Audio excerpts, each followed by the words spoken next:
حضرت شاہ عالم رحمۃ اللہ علیہ کا شہرہ آفاق میں بھی ہے۔ یہ ہماری خوش نصیبی کی بات ہے اور جرأت لب کشائی کرنا اسی بارگاہ میں یہ واقعی بڑی ہمت کی بات ہے۔ میری تو ہمت بھی نہیں ہو رہی ہے کہ میں کچھ عرض کر سکوں، اور میں نے منع کیا پھر بھی مولانا نے میرا نام دے دیا۔ صرف ایک واقعے کی طرف اشارہ کروں گا میں، اور مجھے اچھی طرح یاد ہے کہ یہ واقعہ میں نے حضرت علامہ مولانا صوفی نذیر صاحب سے سنا تھا، جو یہاں پہلے پیش امام تھے، خطیب و امام تھے، اور وہ واقعہ جب سے میرے ذہن و دماغ میں بس گیا حضرت شاہ عالم کے تعلق سے تھا۔ میں صرف وہی واقعہ بطور نصیحت کے پیش کروں گا انشاءاللہ۔ نحمدہ و نصلی علی رسول الکریم، اما بعد، اعوذ باللہ من الشیطان الرجیم، بسم اللہ الرحمن الرحیم۔ یعلمون ظاہرا من الحیات الدنیا وہم عن الآخرۃ ہم غافلون۔ صدق اللہ مولانا العظیم۔ بارگاہ رسالت میں درود پاک کا نذرانہ پیش کرنے، اللہم صلی علی سیدنا مولانا محمد وعلی آل سیدنا مولانا محمد کما تحب و ترضى بن تصلی علیہ۔ دیکھیے، اللہ تعالیٰ نے ہمیں اور آپ کو اس دنیا میں پیدا کیا، اور یہ اللہ کا لاکھ لاکھ شکر و احسان ہے کہ اس نے اپنے محبوب کی امت میں پیدا کیا۔ وہ چاہتا تو ہمیں کسی کی بھی امت بنا سکتا تھا، حضرت آدم کی امت میں پیدا کر دیتا، حضرت نوح کی امت میں، لیکن اس کا لاکھ لاکھ شکر و احسان ہے کہ اس نے اپنے محبوب کی امت میں پیدا کیا، اور اس امت میں پیدا کیا جس امت میں پیدا ہونے کی تمنا انبیاء کرام کرتے چلے آ رہے ہیں۔ اور پھر یہ بھی اس کا احسان در احسان ہے کہ امت میں ایسے بھی ماننے والے ہیں جو ڈائریکٹ لوگ بھی ہیں، کچھ ایسے بھی ہیں پتہ نہیں کیا کیا عقیدہ رکھنے والے ہیں۔ یہ اللہ کا بہت بڑا احسان ہے کہ اس نے اپنے ولیوں کے غلاموں کے گھر پیدا کیا، اہل سنت والجماعت بنا۔ بات سمجھ میں؟ تو اللہ کا بہت بڑا احسان ہے۔ اس لیے میں صرف اس واقعے کی طرف اشارہ کروں گا، میں زیادہ حضرت مفتی صاحب کی طرح تشریف لائے۔ نعرہ تکبیر، نعرہ رسالت، قاضی گجرات حضرت علامہ مولانا مفتی شبیر احمد صاحب قبلہ۔ تو ہم کو اللہ نے پیدا کیا، اس دنیا میں ہم آئے، ٹھیک ہے، لیکن اسی قرآن کریم میں پروردگار عالم اپنے کلام میں ارشاد فرماتا ہے یعلمون ظاہرا من الحیات الدنیا، یہ لوگ دنیا کے ظاہر کو جانتے ہیں، دنیا کے ظاہر کو جانتے ہیں۔ ظاہر جو نظر آئے، ظاہر جو سامنے، ظاہر جو دکھلائی پڑے، تو یہ دنیا کے ظاہر کو جانتے ہیں۔ یہاں اللہ کہنا یہ چاہتا ہے کہ باطن کو نہیں جانتے۔ تو دنیا کے دو چہرے ہوتے ہیں، ایک ہے وہ جو دکھ رہا ہے، اور ایک ہے وہ جو نظر نہیں آ رہا ہے۔ ظاہر کو جانتے ہیں، اسی لیے دنیا پہ فریفتہ ہو گئے، دنیا کے دل دادا ہو گئے، رات دن دنیا داری، صبح دنیا، شام دنیا، دن میں دنیا، رات میں دنیا، جہاں دیکھو دنیا، دکان پہ ہے تو دنیا، گھر پہ آئے تو دنیا، ہر جگہ دنیا ہی کی باتیں، دنیا ہی کی شہرت، دنیا ہی کی عزت، دنیا ہی کی دولت، دنیا ہی کی سرمایہ داری، بس دنیا کی جائیداد، اسی میں رات و دن لگے پڑے ہیں۔ قرآن کریم نے اشارہ کیا ہے الہاکم التکاثر حتی زرتم المقابر، یہ اپنی قبروں میں پہنچ گئے مگر مال جمع کرنے کی ہوس ختم نہیں ہوتی ہے۔ یعنی اتنی دنیا داری میں مست ہو گئے اور اس دنیا کو حاصل کرنے میں اتنا لگ گئے، وَهُمْ عَنِ الْآخِرَةِ هُمْ غَافِلُونَ، آخرت کو بھلا دیا۔ جو دنیا کے ظاہر پہ مرتے ہیں وہ دنیا دار ہوتے ہیں، اور جو دنیا کی حقیقت کو جانتے ہیں وہی گجرات کے تاجدار ہوتے ہیں۔ وہی اللہ کے ولی ہوتے ہیں جو دنیا کی واستوکتا کو جانتے ہیں۔ زیادہ تفصیل میں نہ جاتے ہوئے میں نے کہا تھا میں صرف اس واقعے کی طرف اشارہ کروں گا۔ دوستو، اللہ ہمیں توفیق دے ہم پانچوں وقت نماز پڑھیں، اللہ ہمیں توفیق دے ہم ماہ رمضان میں روزے رکھیں، اللہ ہمیں توفیق دے حج بیت اللہ ادا کریں، اللہ ہمیں توفیق دے ہم نیک اعمال کرتے رہیں، زکوٰۃ ادا کرتے رہیں، فطرہ ادا کرتے رہیں، خیر و خیرات کرتے رہیں، ساری چیزیں ادا کرتے رہیں، مگر ایک کھٹکا ہمیشہ لگا رہتا ہے، ایک کھٹکا ہمیشہ لگا رہتا ہے۔ کیا ہے وہ؟ آخری وقت۔ آخری وقت اگر ایمان ہاتھ سے چلا گیا، ساری نمازیں بیکار، سارے روزے بیکار، سارے حج بیکار۔ آخری وقت اگر ایمان ہاتھ سے چلا گیا، اسی لیے ہر بزرگ، ہر ولی اپنی دعاؤں میں یہ دعا مانگتا ہے کہ جب تمہیں واپسی ہو یا اللہ، لب پہ ہو لا الہ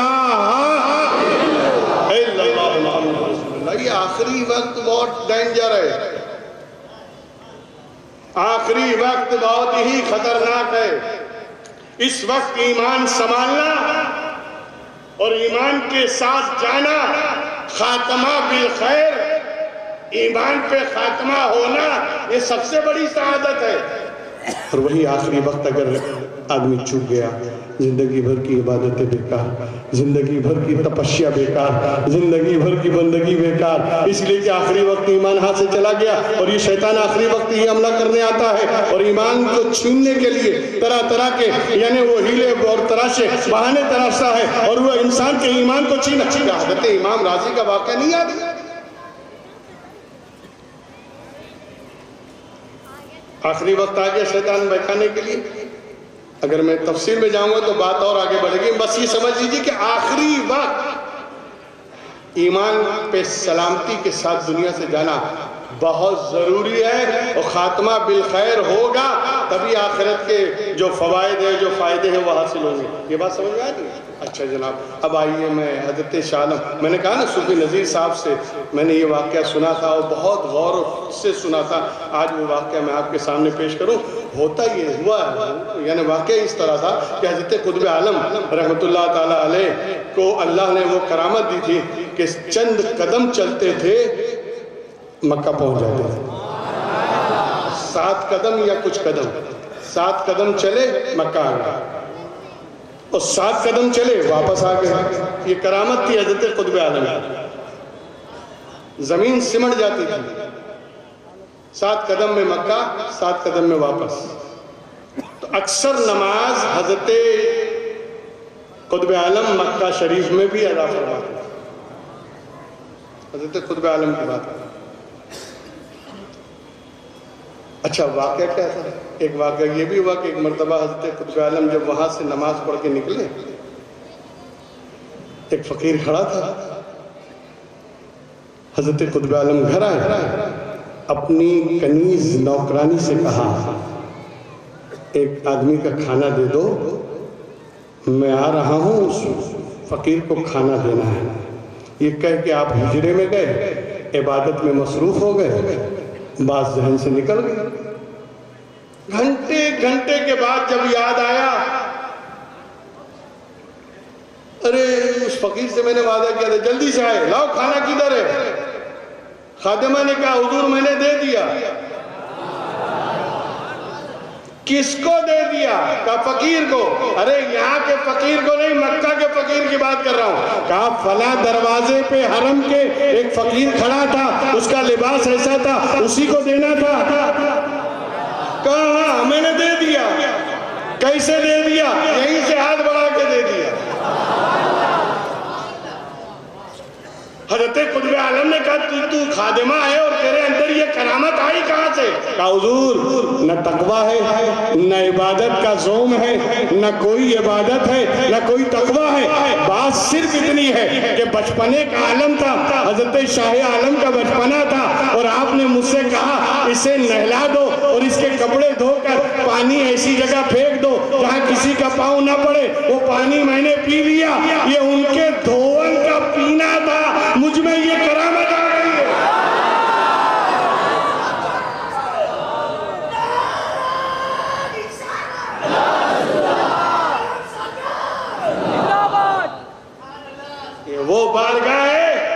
کہ جن کے کپڑوں کا دھون پی لے تو آدمی میں ولایت آ جائے۔ حضرت شاہ عالم کے تعلق سے تو امام صاحب نے بہت تفصیل سے آپ کے سامنے زبردست بیان کیا، اللہ قبول فرمائے۔ میں عرض کر رہا تھا کہ حضرت قطب عالم کا یہ مرتبہ تھا کہ چند قدم چلتے تھے مکہ پہنچ جاتے، چند قدم چلتے واپس آ جاتے، اور کئی ملکوں کے قطب ایک ساتھ مل کے وہاں نماز ادا کرتے تھے۔ اتفاق سے ایک مرتبہ ایک قطب نہیں آئے، ایک دن نہیں آئے، دوسرے دن نہیں آئے، تیسرے دن بھی نہیں آئے۔ حضرت قطب عالم اور جو دوسرے اقطاب تھے سب نے مشورہ کیا کہ یہ کیوں نہیں آ رہے ہیں، چلیں دیکھیں۔ اب دیکھیے گا یہیں سے یہی سبق ہے، چلیں دیکھیں۔ اب جب وہاں پہنچے تو پتہ چلا ان کا تو انتقال ہو گیا۔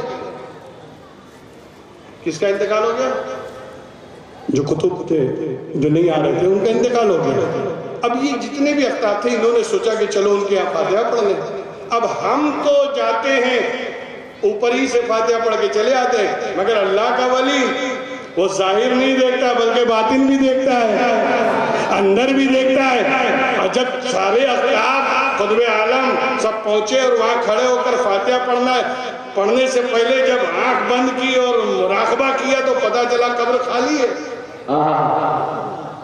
قبر میں کوئی ہے ہی نہیں۔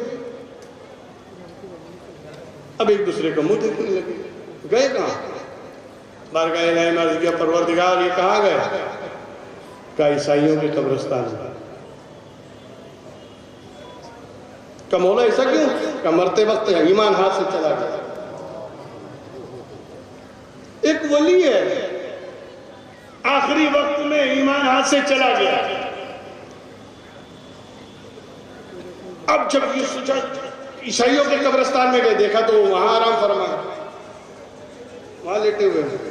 مسلمانوں نے تو انہیں مسلمان سمجھ کے مسلمانوں کے قبرستان میں دفنا دیا، مگر میری غیرت کو گوارا نہ ہوا کہ جس کا ایمان چلا گیا ہو وہ مومنوں کے ساتھ کیسے رہے۔ میں نے فرشتوں کے ذریعے انہیں پہنچا دیا عیسائیوں کے قبرستان میں اور وہیں ڈلوا دیا گیا۔ بہرکیف حضرت قطب عالم وہاں سے پلٹے آئے، دروازہ بند کیا، رونا شروع، خوف الہی سے، اللہ کے خوف سے، خشیت ربانی سے مسلسل رونا شروع کیا۔ یا اللہ آخری وقت کا ایمان اگر ہاتھ سے چلا جائے تو نہ عبادت دیکھی جاتی ہے، نہ ریاضت دیکھی جاتی ہے، نہ مجاہدہ دیکھا جاتا ہے، نہ تپسیا دیکھی جاتی ہے۔ اے اللہ مجھے خاتمہ بالخیر عطا فرمانا۔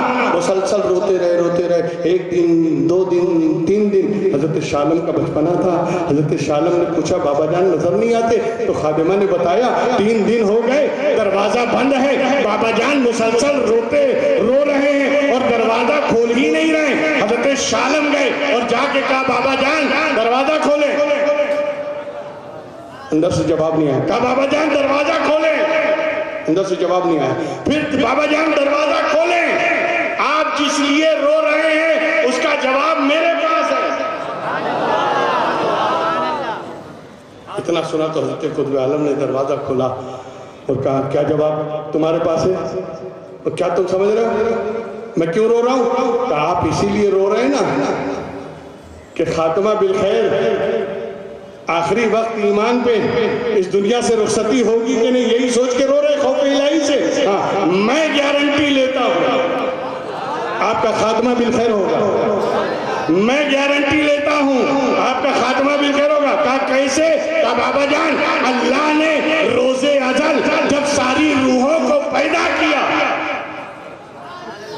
ہر روح نے سجدہ کیا، کسی روح نے سجدہ ہی نہیں کیا، سب نے 2 سجدے کیے۔ کسی نے 2 سجدہ کیا، کسی نے پہلا کیا دوسرا نہیں کیا، کسی نے دوسرا کیا پہلا نہیں کیا، اور کسی نے دونوں نہیں کیا۔ تو جس نے دونوں سجدے نہیں کیے وہ کافر کے گھر پیدا ہوگا، کافر ہی مرے گا، اور جس نے پہلا سجدہ کیا اور دوسرا سجدہ نہیں کیا وہ پیدا ہوگا مسلمان کے گھر میں، مومن کے گھر میں، مگر مرے گا حالت کفر میں۔ اور جس نے پہلا سجدہ نہیں کیا دوسرا سجدہ کیا وہ پیدا ہوگا کافر کے گھر میں، مگر مرے گا مومن ہو کر، ایمان پر اس کا خاتمہ ہوگا۔ اور جس نے دونوں سجدے کر لیے پیدا بھی مومن کے گھر ہوگا، مرے گا بھی ایمان پر، اس کا خاتمہ بھی بالخیر ہوگا۔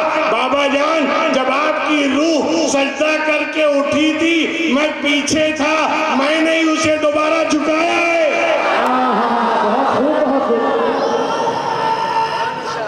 اللہ اکبر، نعرے تکبیر، نعرے رسالت، نعرے رسالت، جشن سرکار شاہ آیا، ہم شبیہ مصطفیٰ، فیضان اولیاء گجرات، نعرے حیدری۔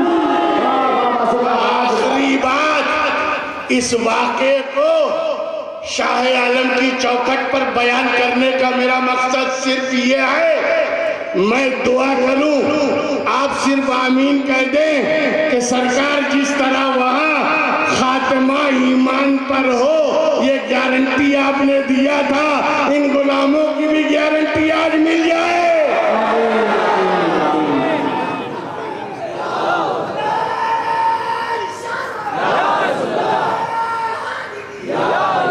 آپ کی چوکھٹ کے صدقے میں، آپ کی عبادت کے صدقے میں، آپ کی ریاضت کے صدقے میں، آپ کی محبوبیت کے صدقے میں، آپ کی ولایت کے صدقے میں، آج کی رات ہمیں بھی یہ ضمانت دے دے سرکار کہ ہمارا بھی خاتمہ ایمان پر ہو جائے، ہم بھی دنیا سے جائیں تو حالت ایمان پر جائیں۔ بس اسی دعا کے ساتھ اور اسی واقعے کے ساتھ میں اپنی گفتگو ختم کرتا ہوں۔ وآخر دعوانا الحمدللہ۔